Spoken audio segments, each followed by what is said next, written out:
menjadi sunnatullah, sudah menjadi ketetapan hukum Allah, sudah seharusnya dan semestinya para nabi itu direkrut oleh Allah dari kalangan manusia. Allah bisa saja menunjuk para malaikatnya untuk menjadi para nabi, tapi kalau itu terjadi akan terjadi kesulitan. Kesulitan seperti apa? Contoh kecil saja. Malaikat itu dicipta oleh Allah dari apa? Dari nur.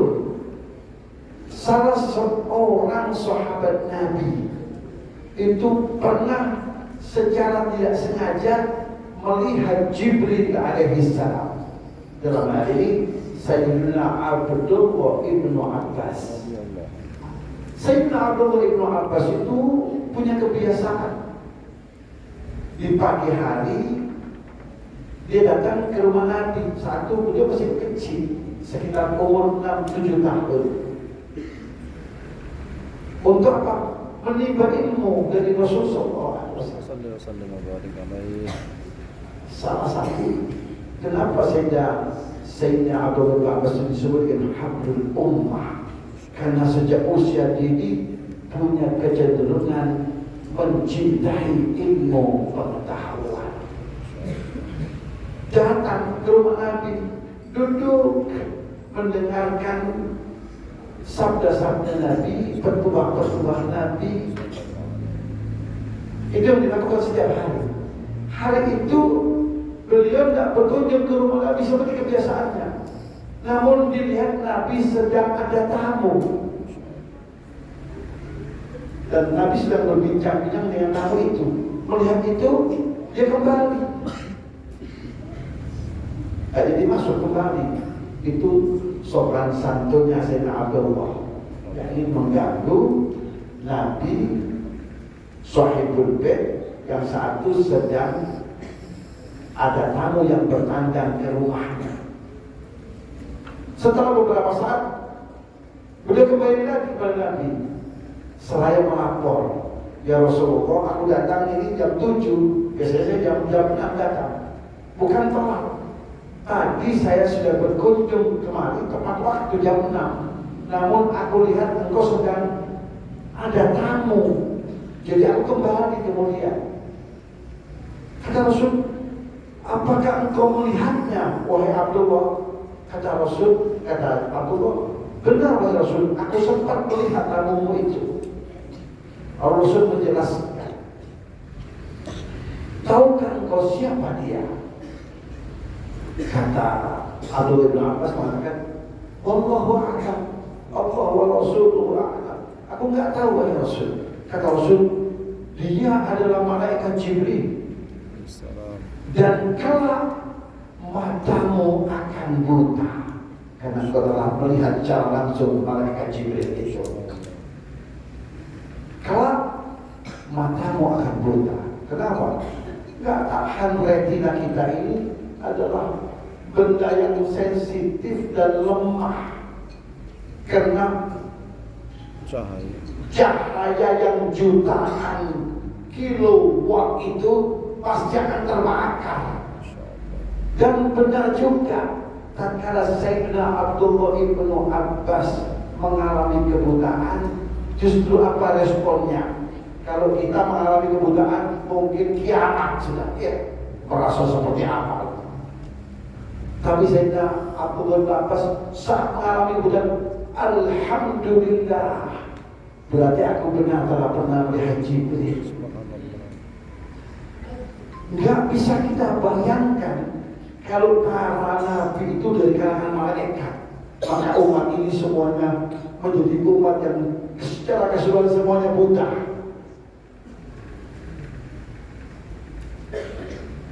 Paham ya? Nabi kita Muhammad itu telah dipersiapkan oleh Allah sejak jauh-jauh hari. Tatkala beliau sudah dipertemukan dengan Jibril, Allah telah persiapkan jauh-jauh hari. Dengan apa? dengan irhasat, dengan beliau mengimpikan melihat fenomena-fenomena yang mengawali daripada kenabian beliau itu. Itu saja Nabi yang sudah dipersiapkan oleh Allah jauh-jauh hari saat berinteraksi langsung dengan Jibril untuk kala yang pertama bergetar tubuh beliau, menggigil beliau, ketakutan, sehingga Jibril merengkuhnya dan mendekatnya untuk menenangkan Rasul sallallahu alaihi wasallam. Kata Rasul sallallahu alaihi wasallam saat dikatakan Iqra, qala ma ana biqari'in, dan bergetar tubuh Nabi, fa'aqadani faqatani, maka Jibril kemudian mengambilku, merengkuhku dan mendekatku erat-erat. Artinya kau gak usah takut, aku tidak akan membahayakan dirimu, dan aku ini nyata dan ada, engkau tidak sedang berhalusinasi. Itu di antara hikmahnya. Kemudian fa'arsalani, dilepas kembali. Kalau ya Muhammad Iqra, masih bergetar tubuh Nabi. Bayangkan saja Nabi yang sudah dipersiapkan jauh hari itu masih mengalami hal-hal seperti itu, apalagi manusia-manusia yang lainnya yang tanpa persiapan. Rasanya nggak akan pernah sanggup manusia berinteraksi dengan para malaikat. Untuk itulah kenapa Allah nggak angkat itu para nabi dari kalangan malaikat. Paham ya? Nah, itu alasannya. Sebagaimana yang dikatakan oleh beliau dalam kitabnya ini, wa qad iktawat hikmatullahi an yakunu minal bashar. Sudah menjadi kehendak Allah dan hikmah Allah agar manusia, agar para nabi itu ya, dipilih dari kalangan manusia. Kenapa? Liyatamakkana an-nasu min al-ijtima'i bihim wal akhdhu anhum, agar manusia punya kesempatan untuk berinteraksi langsung dengan mereka sekaligus menimbang informasi dari mereka. Berinteraksi langsung dan mengambil informasi-informasi yang dibutuhkan dalam kehidupan ini, baik nilai-nilai agama maupun nilai-nilai kehidupan yang lain. Itu dari baginda Rasul Muhammad SAW. Yang kedua, wal ittiba'i lahum fi sulukihim, agar manusia ini punya kesempatan untuk mengikuti setiap tindak laku para Rasul itu. Sehingga untuk itu Nabi Muhammad SAW mengatakan, la yu'minu ahadukum hatta yakuna hawahu taba'an lima jitu bihi. Seseorang itu tidak akan pernah menggapai kesempurnaan iman sampai ia menjadikan seluruh keinginannya berjalan beriringan seia sekata dengan apa-apa yang telah datang dari itu. Itu yang pertama. Yang kedua, Rasul mengatakan, sallu kama ra'aitumuni usalli. Andaikan Nabi itu dari kalangan malaikat, maka mana mungkin kita bisa mencontoh salatnya Nabi itu. Bagaimana formasi rukuknya Nabi, sujudnya Nabi, duduknya Nabi, iktidalnya Nabi, takbirnya Nabi, bagaimana posisi tangannya waktu takbir itu, dan seterusnya. Kalau Nabi itu dari kalangan malaikat, begitu lihat saja sekali putar kita.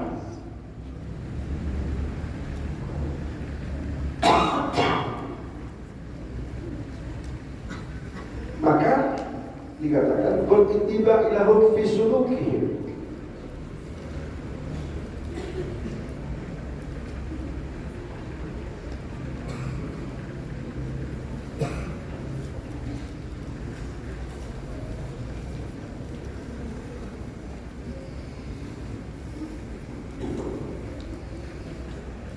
wa akhlaqihim, dan akhlak beliau. Karena Rasul sallallahu alaihi wasallam itu di antara misi kenabiannya, bu'ithu liutammima makarimal akhlak. Aku diutus oleh Allah untuk menyempurnakan nilai-nilai akhlak manusia. Maka akhlak itu dapat kita ambil bukan melalui teori-teori yang bersifat textbook, tapi akhlak itu dapat kita adopsi dan ambil melalui perilaku yang dicontohkan dalam kehidupan sehari-hari ini. Dan itulah yang dicontohkan oleh Rasul, dan Allah sudah mengatakan mentargetkan Rasul itu sebagai uswah hasanah. Laqad kana lakum fi Rasulillahi uswatun hasanah. Itu dicontoh oleh sahabat Rasulullah dan umat secara umum, bukan dari textbook. Rasul itu dulu begini, begitu, begini, begitu, begini, enggak. Tapi dicontoh dari perilaku Rasul dalam keseharian Rasul yang direkam oleh sahabat secara langsung. Untuk itu disebut dengan uswah, suri teladan, karena mereka melihat langsung perilaku Rasul sallallahu alaihi wasallam itu. Selanjutnya,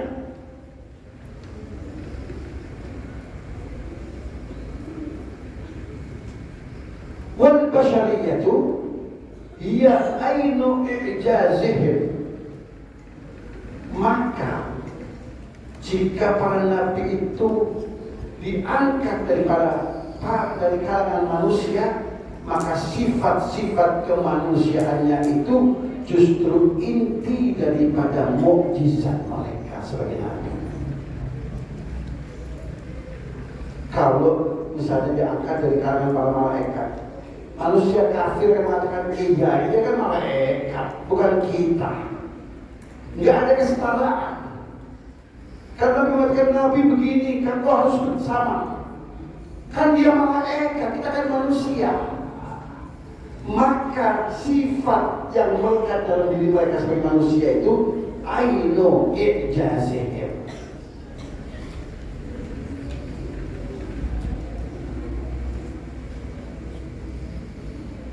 Fahum basharun min jinsil bashar, lakinnahum mutamayyizuna anhum bima la yalhaquhum bihi ahad.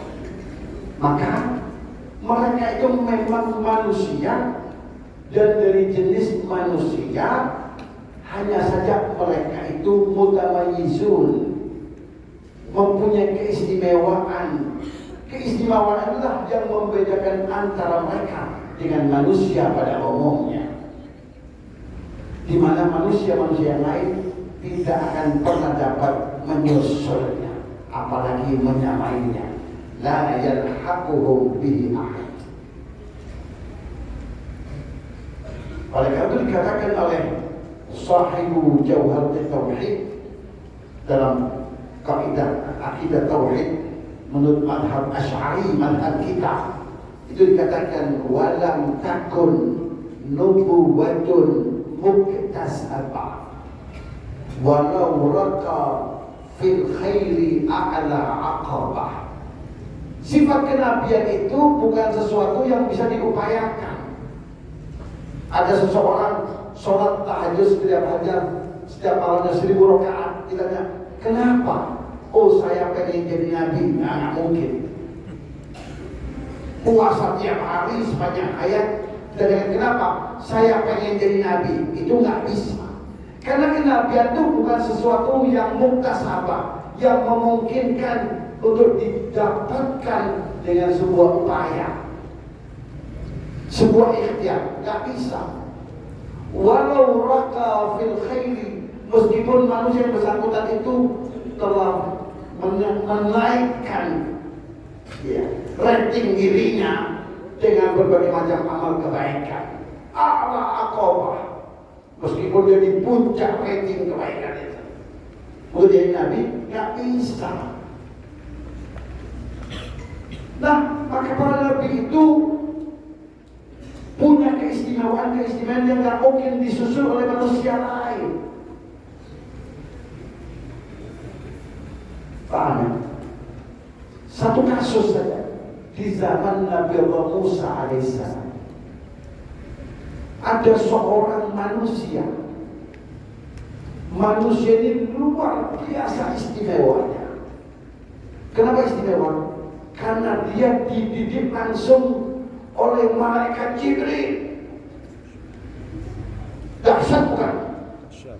Punya keistimewaan, dia bisa berinteraksi dengan malaikat Jibril dan dididik langsung oleh malaikat Jibril. Maka berbagai macam keistimewaan yang dia miliki. Begitu mengangkat tangannya, seluruh petala langit, pintu-pintu langit terbuka untuknya. Apa yang dia minta, dia mohonkan kepada Allah, belum selesai sudah muncul ke permukaan. Tapi dia tidak diangkat oleh Allah sebagai nabi. Paham?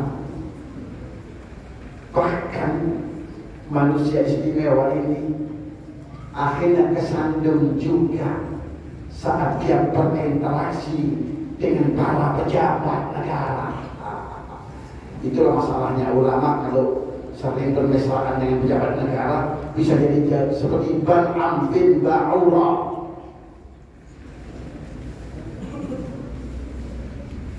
Bal'am bin Ba'ura, manusia dahsyat karena dididik langsung oleh Jibril. Akhir kesudahan kehidupannya adalah sesuatu yang tidak menyenangkan dan mengenaskan.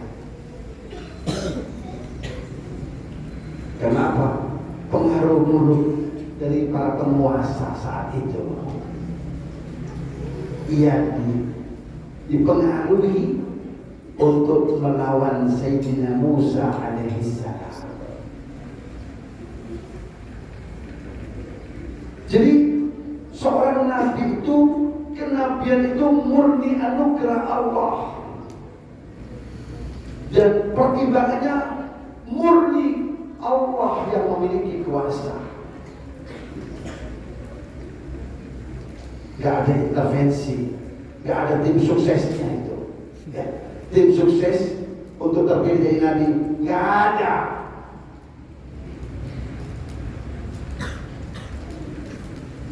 Jadi nggak perlu pemilu. Ya, yang semua tim sukses itu identik dengan kebohongan dan kepalsuan. Ya, yang ditawarkan, ya, yang dikampanyekan adalah kebohongan dan kebohongan. Tapi rakyatnya tetap bodoh masalahnya. Maka yang ada adalah penyesalan dan penyesalan. Begitu dari periode ke periode. Menyesal saya pilih dia. Tapi diulangi lagi. Kata Nabi, la yuldamul mu'min fi juhrin wahidin marratain. Itu menunjukkan bahwa kita yang umat Islam mayoritas ini, keislamannya masih dipertanyakan. Kenapa? Karena mukmin sejati tidak akan pernah terperosok dalam satu lubang dua kali. Begitu sabda Rasul. La yuldamul mu'min fi juhrin wahidin marratain. Mukmin sejati tidak akan pernah terperosok dalam lubang dua kali, satu lubang yang sama dua kali. Artinya mukmin tidak pernah mengulangi kesalahannya. Jadi kalau dari periode ke periode kita mengalami kesalahan, itu menunjukkan bahwa keimanan umat Islam Indonesia perlu dipertanyakan. Sesuai dengan Rasul SAW. Siapapun Anda, apapun status Anda lakukan introspeksi diri. Kenapa saya selalu mengulangi kesalahan? Kalau menurut konfirmasi dari hadis Nabi, itu berarti ada masalah dengan nilai-nilai keimanan kita. Mudah-mudahan Allah jaga keimanan kita. Allah akan selalu tambah kualitas keimanan kita. Ini adalah kita menghadap Allah dengan keimanan yang sebaik-baiknya. Amin ya Rabbal. Wa min huna kanat ملاحظة البشرية العادية المجردة فيهم دون غيرها هي نظرة جاهلية syirkiyah. Oleh karenanya hanya memperhatikan satu aspek saja dari diri para nabi itu, yaitu apa? Hanya melihat dari aspek kemanusiaannya semata. Itu merupakan pandangan orang-orang jahiliyah yang syarat dengan kesyirikan. Dalam istilah bahasa beliau, hiya nadratun jahiliyatun syirkiyah. Pandangan dari komunitas orang-orang jahil, orang-orang jahiliyah yang syarat dengan nilai-nilai kesyirikan. Pandangan orang-orang musyrikin. Jadi kalau hari ini masih ada yang mengaku umat Muhammad, saya mengatakan memprotes kita yang melaksanakan Maulid Nabi, jangan berlebihanlah, jangan mengkuduskan Nabi. Nabi itu manusia biasa. Ketahuilah, pandangan ini mereka adopsi dari orang-orang zaman jahiliyah yang syarat dengan nilai-nilai kesyirikan. Jahiliyatun syirkiyatun. Mengadopsi dari pandangannya Abu Jahal, mengadopsi dari pandangannya Umayyah bin Khalaf, mengadopsi dari pandangan orang-orang musyrikin Quraisy saat itu. Wa fil Qur'ani syawahidu katsiratun ala dzalik. Dan dalam Al-Qur'an begitu banyak saksi-saksi yang menunjukkan akan hal itu. Jadi ini apa yang dikatakan oleh beliau, Profesor Dr. Syed Muhammad bin Ali bin Maliki, bahwa pandangan jahiliyah yang syarat dengan kesyirikan itu bukan asal ngoceh, bukan asal ngomong, bukan asbun, tapi berdasarkan dalil-dalil yang tak terbantahkan, yang tertera dan terdapat dalam Al-Quran. Dikatakan, famin dzalika, di antara sekian banyak dalil-dalil itu adalah firman Allah yang berbunyi, qauluhu qaumi Nuh, perkataan dari kaum Nabi Allah Nuh alaihissalam. Nabi Nuh ini gak tanggung-tanggung berdakwah 800 tahun, bukan hanya sehari dua hari, seminggu dua minggu, sebulan dua bulan.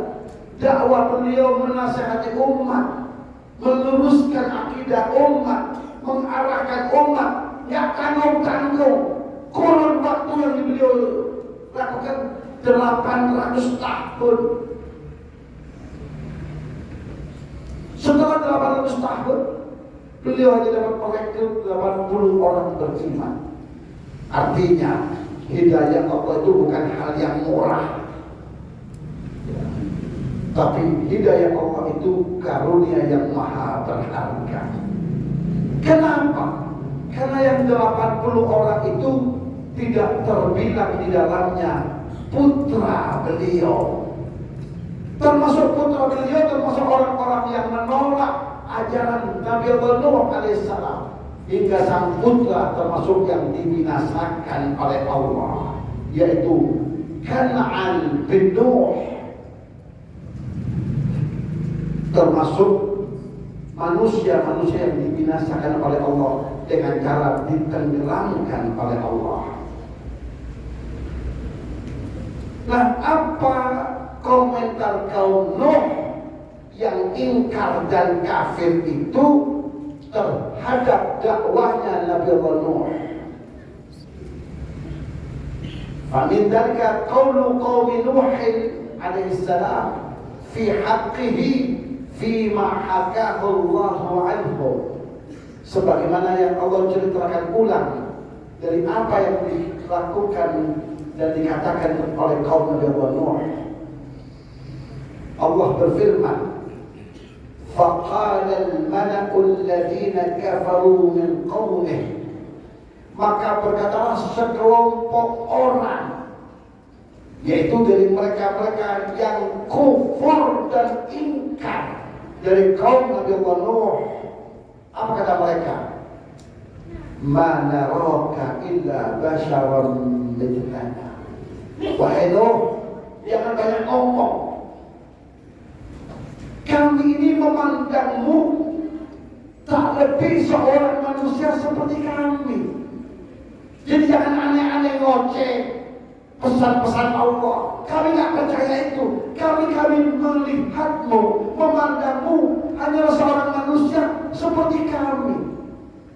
Begitu pandangan orang-orang kafir melihat seorang Nabi Allah Nuh, Rasul Allah yang pertama, memandangnya sebagai manusia biasa. Kenapa? Karena Nabi Allah Nuh sehari-harinya duduk bersama mereka, makan bersama mereka, minum bersama mereka. Maka mereka memandang Nabi Allah Nuh tak ubahnya seperti manusia-manusia yang lain. Untuk itu mereka tidak mempercayainya.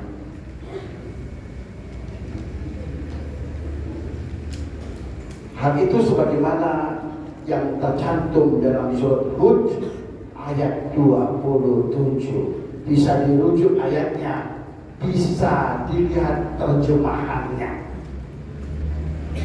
Wa min dzalika qaulu qaumi Musa wa Harun fi haqqihima fima hakahu Allahu anhum. Juga komentar kaum Musa, Nabi Allah Musa alaihissalam, dan kaum Nabi Allah Harun. Nabi Allah Musa dan Harun itu adik kakak. Nabi Harun lebih tua daripada Nabi Musa. Dua beradik ini, kakak beradik ini, dua-duanya nabi. Dua-duanya memfungsikan dirinya sebagai nabi, menyampaikan risalah Allah. Namun Nabi Harun lebih berfungsi sebagai pendukung dari dakwahnya Nabi Allah Musa. Apa komentar kaumnya yang ingkar dan kufur? Faqalu, maka berkatalah orang-orang Mesir itu dari bangsa Egypt, Kipti, itu Kipti etniknya Fir'aun. Kalau Nabi Musa itu dari etnik Bani Israel. Kalau Fir'aun dan kelompoknya itu dari etnik Kipti. Dan kalau dikonversi dalam bahasa Inggris disebut Egyptian, bangsa Mesir. Apa kata mereka? Faqalu anu'minu li basyaraini mithlina wa qawmuhuma lana abidun. Ini lebih arogan lagi.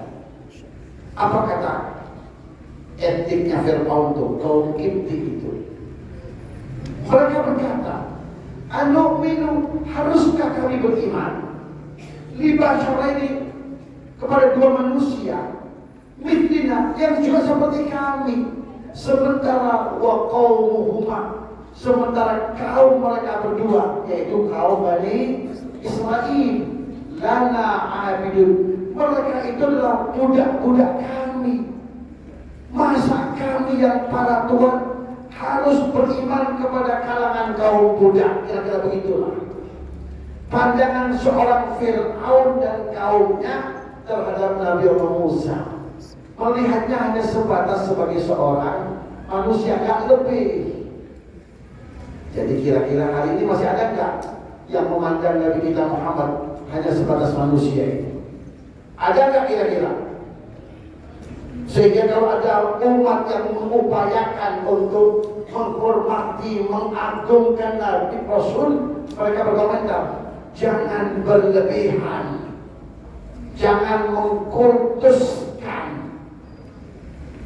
Nabi itu manusia biasa seperti kita. Rupanya ada generasinya kaum Fir'aun. Cuma kalau kaum Fir'aun hidungnya mancung, ini hidungnya pesek, itu saja. Ya, Seperti hari ini banyak Yahudi di negeri ini yang hidungnya pesek. Negeri ini banyak kaum Yahudi. Tapi bedanya Yahudi hidungnya pesek. Kalau nggak percaya lihat di YouTube gitu. Ya. Tatkala Israel membombardir Gaza, mereka teriak-teriak kegirangan dengan membawa benderanya Israel. Tapi hidungnya pesek, nggak sama dengan Israel yang di Palestina, hidungnya mancung. Yahudi berhidung pesek, Fir'aun berhidung pesek. Paham ya? Wa min dzalika, dan di antara firman Allah adalah qaulu Tsamud lis-salihin alaihissalam fi ma hakahu anhum biqawli, perkataan kaum Tsamud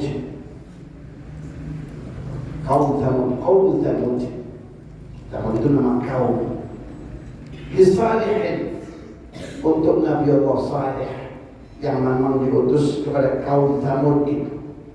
Apa perkataan mereka untuk Nabi Allah Saleh itu? Ma anta illa basyarun mithluna. Ada kalimat ma, kemudian setelahnya ada kalimat illa, itu yufidul hasr. Maka artinya Anda ini tak lebih dari seorang manusia, tak lebih dari itu. Mithluna, seperti kami ini. Fakti bi ayatin in kunta minas sadiqin. Maka hadirkan untuk kami sebuah tanda bahwa Anda memang seorang Rasul, seorang Nabi. Kalau Anda memang orang-orang yang jujur dalam perkataannya. Nabi Allah Saleh ditantang untuk menghadirkan satu mukjizat agar mereka mau percaya. Namun apa yang terjadi setelah Nabi Allah Saleh hadirkan mukjizat itu, di mana sebongkah batu kemudian terbelah dan keluar darinya seekor onta. Onta itu kemudian seperti layaknya onta, gerak-geriknya, tubuhnya, bulunya, suaranya seekor onta. Allah lalu mengatakan, wala tamassuha bisu, jangan kau perlakukan onta ini yang buruk, biarkan dia merumput. Bahkan onta itu berbagi susu, sehari untuk anak onta itu, sehari untuk kaum Nabi Allah Nuh, kaum Nabi Allah Saleh. Kurang apa lagi? Mengeluarkan susu dan tiap hari mereka minum. Mereka mengatakan, kami nggak yakin, jangan-jangan di onta jadi-jadian. Maka mereka apa itu? Sembelih. Mereka sembelih, kan kurang ajar. Maka begitu mereka melakukan itu, Allah binasakan umat itu.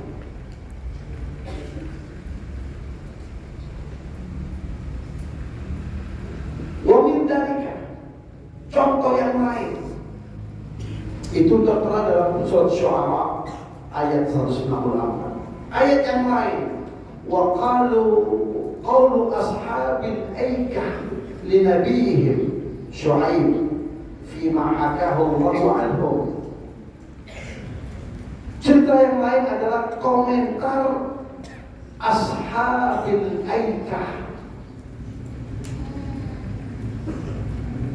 Salah satu cerita yang dirilis oleh Al-Quran adalah ashabul aikah terhadap Nabi mereka, Nabi Syu'aib alaihissalam, sebagaimana yang diceritakan ulang oleh Allah akan hal ikhwan mereka.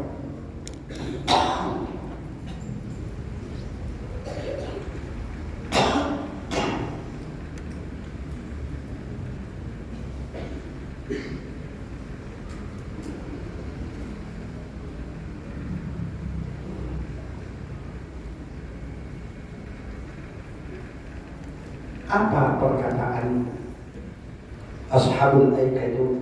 Qalu innama anta minal musahharin wa ma anta illa basharun mithluna wa inna lanadhunnuka la minal kadhibin.